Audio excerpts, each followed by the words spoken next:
सर्वशक्तिमान परमेश्वर और उसका सानिध्य।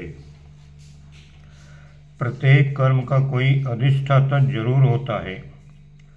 परिवार के वयोवृद्ध मुखिया के हाथ सारी गृहस्थी का नियंत्रण होता है। मिलों कारखानों की देख रेख के लिए मैनेजर होते हैं। राज्यपाल प्रांत के शासन की बागडोर संभालते हैं। राष्ट्रपति संपूर्ण राष्ट्र का स्वामी होता है। जिसके हाथ में जैसी विधि व्यवस्था होती है उसी के अनुरूप उसे अधिकार भी मिले होते हैं।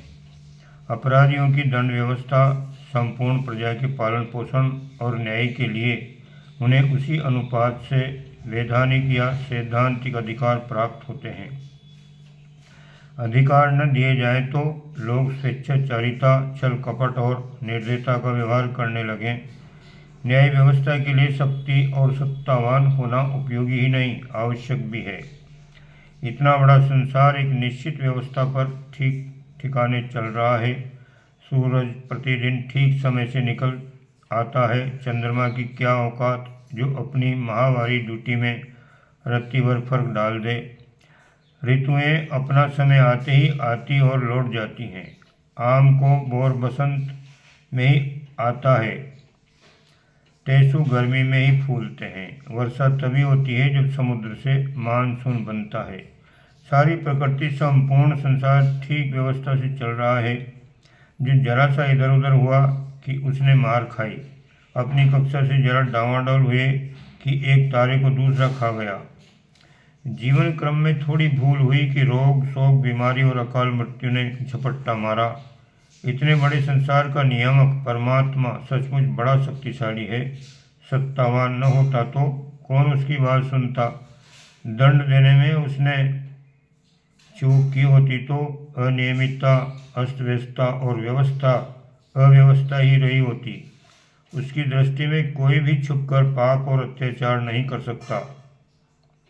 बड़ा कठोर है वह, दुष्ट को कभी क्षमा नहीं करता। इसलिए वेद ने आग्रह किया है, हे मनुष्यों, बर्फ से आच्छादित पहाड़, नदियाँ, समुद्र जिसकी महिमा का गुणगान करते हैं, दिशाएं जिसकी भुजाएं हैं, हम उस विराट विश्व पुरुष परमात्मा को कभी न भूलें। ऋग्वेद 10:12-4 में। गीता के एन सर्वमिदं ततम अर्थात ये जो कुछ है परमात्मा से व्याप्त है की विशुद्ध व्याख्या करते हुए योगीराज अरविंद ने लिखा है, ये संपूर्ण संसार परमात्मा की ही सावरण अभिव्यंजना है। जीव की पूर्णता या मुक्ति और कुछ नहीं। भगवान के साथ चेतना, ज्ञान, इच्छा, प्रेम और आध्यात्मिक सुख में एकता प्राप्त करना तथा भागवती शक्ति के कार्य संपादन में अज्ञान, पाप आदि से मुक्त होकर सहयोग देना है। ये स्थिति उसे तब तक प्राप्त नहीं होती जब तक आत्मा अहंकार के पिंजरे में कैद है, अज्ञान में आवृत है तथा उसे आध्यात्मिक शक्तियों की सत्यता पर विश्वास नहीं होता। अहंकार का जाल मन, शरीर, जीवन, भाव, इच्छा, विचार, सुख और दुख के संघर्ष, पाप पुण्य, अपना पराया आदि के जटिल प्रपंच मनुष्य में स्थित एक उच्चतर आध्यात्मिक शक्ति के बाह्य और अपूर्ण रूप मात्र हैं। महत्ता इसी शक्ति की है, मनुष्य की नहीं, जो प्रच्छन्न रूप से आत्मा में अधिगत है। योगीराज के इस निबंध से 3 अत्यंत महत्वपूर्ण सिद्धांत व्यक्त होते हैं। पहला है, ये जो संसार है परमात्मा से व्याप्त है, उसके अतिरिक्त और सब मिथ्या है, माया है, भ्रम है, स्वप्न है। दूसरा है, मनुष्य को उसकी इच्छानुसार सृष्टि संचालन के लिए कार्य करते रहना चाहिए। तीसरा, मनुष्य में जो श्रेष्ठता, शक्ति और सौंदर्य है वो उसके दैवी गुणों के विकास पर ही है। मनुष्य जीवन के सुख और उसकी शांति के लिए इन तीनों सिद्धांतों का पालन ऐसा ही पुण्य फलदायक है जैसा त्रिवेणी स्नान करना। मनुष्य दुष्कर्म अहंकार से प्रेरित होकर करता है, पर वह बड़ा क्षुद्र प्राणी है। जब परमात्मा की मार उस पर पड़ती है तो बेहाल होकर रोता चिल्लाता है। सुख तो उसकी इच्छाओं के अनुकूल सात्विक दिशा में चलने में, प्राकृतिक नियम के पालन करने में ही है। अपनी क्षणिक शक्ति के घमंड में आया हुआ मनुष्य कभी सही मार्ग पर नहीं चलता, इसलिए उसे सांसारिक कष्ट भोगने पड़ते हैं। परमात्मा ने ये व्यवस्था इतनी शानदार बनाई है कि यदि सभी मनुष्य इसका पालन करने लगें तो इस संसार में एक भी प्राणी दुखी और अभावग्रस्त न रहे। ईश्वर उपासना मनुष्य का स्वाभाविक धर्म है। नदियाँ जब तक समुद्र में नहीं मिल जाती अस्थिर और बेचैन रहती हैं। मनुष्य की असीमता भी अपने आप को मनुष्य मान लेने की भावना से ढकी हुई है।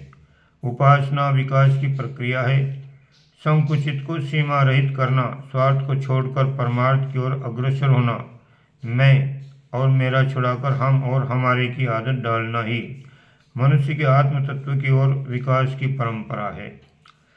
ये तभी संभव है जब सर्वशक्तिमान परमात्मा की सत्ता को स्वीकार कर लें, उसकी शरणागति की प्राप्ति हो जाए।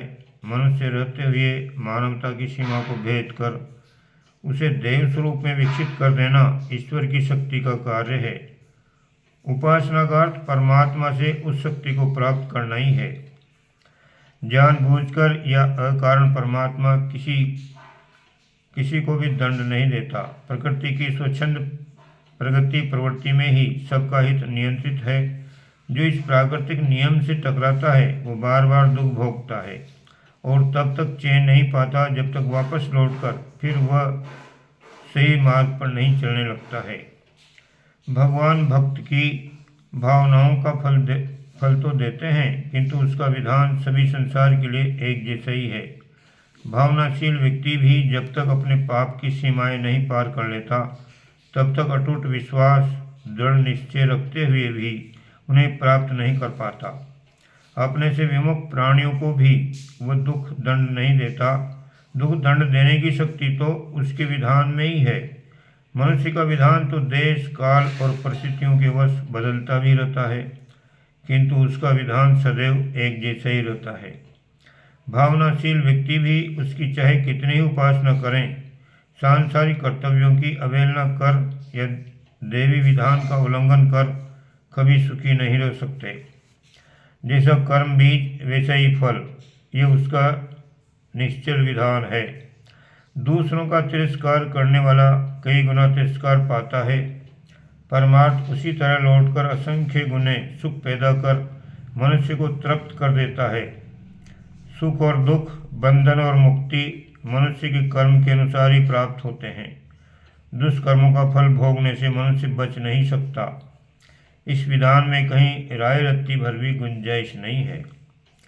अशुभ कर्मों का संपादन और देह का जड़ अभिमान ही मनुष्य को छोटा बनाए हुए है। शुभ अशुभ कर्मों के फलस्वरूप सुख दुख का भोगता न होने पर भी आत्मा मोहवश होकर दुखी भोगता है। मैं शरीर हूँ, मुझे सारे अधिकार मिलने ही चाहिए, ये मान लेने से जीव स्वयं को कर्ता भोक्ता बन जाता है और इसी कारण वह जीव कहलाता है। जब तक वह इतनी सी सीमा में रहता है तब तक उसकी शक्ति भी उतनी तुच्छ और संकुचित बनी रहती है। जब वह इस ब्रह्म रूप देहाभ्यास का परित्याग कर देता है तो वह शिव स्वरूप ईश्वर स्वरूप हो जाता है। उसकी शक्तियाँ विस्तीर्ण हो जाती हैं और वह अपने आप को अनंत शक्तिशाली, अनंत आनंद में लीन हुआ अनुभव करने लगता है। अपनी तुच्छ सत्ता को परमात्मा की शरणागति में ले जाने से मनुष्य अनेक कष्ट कठिनाइयों से बच जाता है। गृहपति की अवज्ञा करने पर जिस तरह घर का कोई भी सदस्य सुखी नहीं रह सकता, उसी प्रकार परमात्मा का विरोधी कभी सुखी या संतुष्ट नहीं रह सकता। परमात्मा की अवमानना का अर्थ है उसके सार्वभौमिक नियमों का पालन न करना। अपने स्वार्थ, अपनी तृष्णा की पूर्ति के लिए कोई भी अनुचित कार्य परमात्मा को प्रिय नहीं। इस तरह की क्षुद्र बुद्धि का व्यक्ति ही उसके कोप का भाजन बनता है। पर जो विश्व कल्याण की कामना में ही अपना कल्याण मानते और उसके अनुरूप आचरण करते हैं, ईश्वर के अनुदान उन्हें उसी तरह प्राप्त होते हैं जैसे कोई पिता अपने सदाचारी, आज्ञापालक और सेवाभावी पुत्र को ही अपनी सुख सुविधाओं का अधिकांश भाग सौंपता है। पापों का नाश हुए बिना इंद्रियों का दमन किए बिना अंतःकरण की शुद्धि नहीं होती। संसार में रहते हुए मनुष्य कर्मों से भी छुटकारा नहीं प्राप्त कर सकता। अतः निष्काम कर्म योग परमात्मा की प्राप्ति और सांसारिक सुखोपभोग का सबसे सुंदर और समन्वयक धर्म है। निष्काम भावना में पाप नहीं होता, वरन दूसरों के हित की, कल्याण की ओर सबको ऊंचा उठाने की विशालता होती है, जिससे अंतःकरण की पवित्रता बढ़ती है और सुख मिलता है।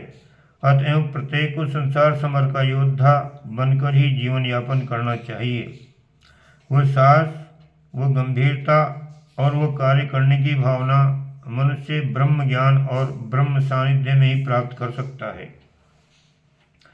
ईश्वर का ज्ञान हो जाने पर सांसारिक संयोग वियोग से उत्पन्न होने वाले सुख दुख मनुष्य को बंधन में नहीं बांध पाते। ये कल्पित संसार जीव की अपनी कल्पना के सिवा और कुछ नहीं है। इससे घटबढ़ हुआ ही करता है और इसमें जीव की ममता होने के कारण इसमें बढ़ती होने पर वो प्रसन्न होता है और कमी होने पर दुखी होता है। उदाहरण के लिए, जब परिवार में कोई बच्चा पैदा होता है तो लोग खुशी मनाते हैं, पर इससे परमात्मा की सृष्टि में कोई कमी नहीं आई। जीव तो अमर है, जैसे पहले था वैसे ही अब भी है। केवल पंच भौतिक तत्वों का एक शरीर के रूप में संयोग हुआ। इसी प्रकार कोई मर जाता है तो दुख मनाते हैं, पर पहली स्थिति की तरह इस बार भी परमात्मा की सृष्टि में कोई बढ़ोतरी नहीं हुई। पंच भौतिक शरीर का वियोग मात्र हुआ। जीव तो अपने मूल रूप में अब भी विद्यमान है। इस गूढ़ रहस्य को न जानने के कारण ही मनुष्य सांसारिक बंधनों में बंधकर तरह तरह के दुख भोगता है। अतः कल्याणकारी पुरुष के लिए बादल के समान क्षण क्षण रंग बदलने वाले विनाशशील व्यवहारिक जगत में मोह का संबंध न बांधकर अविनाशी और अचल परम सत्ता में चित्त को जोड़ देने और लोक कल्याण के लिए निष्काम कर्म करने में ही इस जीवन की सार्थकता है। सद्प्रेरणाएं प्रत्येक मनुष्य के अंतःकरण में छिपी रहती हैं। दुष्प्रवृत्तियां भी उसी के अंदर होती हैं। अब यह उसकी अपनी योग्यता, बुद्धिमत्ता और विवेक पर निर्भर है कि वह अपना मत देकर जिसे चाहे उसे विजयी बना दे। चित्त का मूल स्वभाव शांत है, आत्मा आनंदमय है, जो इस अपनी मूल प्रवृत्ति को डिगाता नहीं, अर्थात सत्प्रेरणाओं में स्थिर रहता है। जगत में वही योद्धा अजय है, जिसका स्वभाव किसी भी प्राणी पदार्थ के स्वभाव से अपने शांत स्थिर चित्त के स्वभाव को चलायमान नहीं होने देता। जगत के प्राणी और पदार्थों में इंद्रियों के द्वारा जिसके चित्त में क्षोभ उत्पन्न होता है वह निर्बल है। उसे अपनी निर्बलता का दंड भी भोगना ही पड़ता है। सुख का उपभोग तो महाशक्तिमान सूरमा ही करते हैं। परमात्मा जितना कृपालु है, कठोर भी उससे कम नहीं है। उसकी एक शिव शक्ति भी है जो निरंतर ध्वंस किया करती है। ईश्वर की आज्ञाओं की जो जानबूझकर अवज्ञा करता है, उसे परमात्मा की कठोरता का दंड भुगतना ही पड़ता है। संसार की व्यवस्था गृह, समाज, राज्य या राष्ट्र से भी सर्वोपरि है। अतः गृहपति, राज्यपाल या राष्ट्रपति की तुलना में उसके पास शक्तियाँ भी अतुल होती हैं। विश्व नियम का प्रजा में पालन कराने वाला परमात्मा बहुत बड़ा है, बड़ा कठोर है, बड़ा शक्तिशाली है। गीता में भगवान कृष्ण ने स्वयं कहा है, मैं लोगों का नाश करने वाला बड़ा हुआ महाकाल हूँ। इस समय इन लोगों को नष्ट करने के लिए प्रवृत्त हुआ हूँ। इसलिए हे अर्जुन, जो ये प्रतिपक्षी सेना है वह तेरे न मारने पर भी जीवित नहीं बचेंगे। बिना युद्ध के भी इनका नाश हो जाएगा। गीता 11:13। वह परमात्मा सचमुच बड़ा शक्तिशाली, बड़ा बलवान है। उसकी अवज्ञा करके कोई बच नहीं सकता। अतः उसी के होकर रहें, उसी की आज्ञाओं का पालन करें। इसी में मनुष्य मात्र का कल्याण है। ओम शांति।